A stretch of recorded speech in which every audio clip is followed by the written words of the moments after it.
ഹിന്ദു ഏകതാ സമിതി കുമളി പഞ്ചായത്ത് കമ്മിറ്റിയുടെ നേതൃത്വത്തിൽ ഹോളിഡേ ഹോം ഓഡിറ്റോറിയത്തിൽ ഹിന്ദു ഏകതാ സമ്മേളനം സംഘടിപ്പിച്ചു. കുമളി ശ്രീ ദുർഗാ ഗണപതി ഭദ്രകാളി ക്ഷേത്രം മേൽശാന്തി ഉണ്ണിക്കണ്ണൻ പോറ്റി ഭദ്രദീപം തെളിയിച്ചു. ശ്രീനാരായണ ധർമാശ്രമം കാര്യദർശി ശ്രീമദ് ഗുരുപ്രകാശ സ്വാമികൾ ഉദ്ഘാടനം നിർവഹിച്ചു.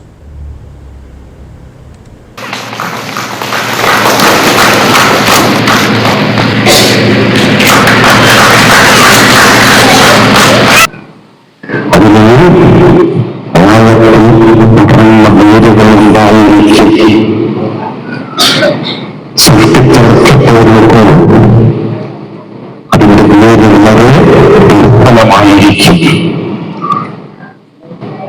ഇവിടെ ശക്തമായ വേരോട്ടം ഉണ്ടാക്കേണ്ടത്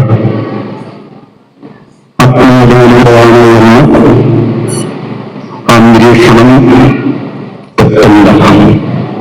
ഹിന്ദു ഏകതാ സമിതി പഞ്ചായത്ത് കമ്മിറ്റി ചെയർമാൻ സജീവ് അമ്പിളി യോഗത്തിന് അധ്യക്ഷത വഹിച്ചു. ഹിന്ദു ഐക്യവേദി സംസ്ഥാന സെക്രട്ടറി CM ജിനോ മുഖ്യപ്രഭാഷണം നടത്തി. ചരിത്ര പ്രാധാന്യമുള്ള മംഗളാദേവി ക്ഷേത്രം പുനർനിർമ്മിക്കണമെന്ന് കുമളി പഞ്ചായത്ത് ഹിന്ദു ഏകതാ സമിതി പ്രമേയത്തിലൂടെ സമ്മേളനത്തിൽ ആവശ്യപ്പെട്ടു. കുമളി പഞ്ചായത്തിലെ ക്ഷേത്രം മേൽശാന്തിമാരെയും ക്ഷേത്രം ഭാരവാഹികളെയും സാമുദായിക സംഘടന നേതാക്കന്മാരെയും ഗുരുസ്വാമിമാരെയും ഭജനങ്ങളെയും യോഗത്തിൽ ആദരിച്ചു. ഏകതാ സമ്മേളനത്തിന്റെ ഭാഗമായി നടന്ന ക്യൂസ്, ചിത്രരചന മത്സരവിധികൾക്ക് സമ്മാനങ്ങളും നൽകി.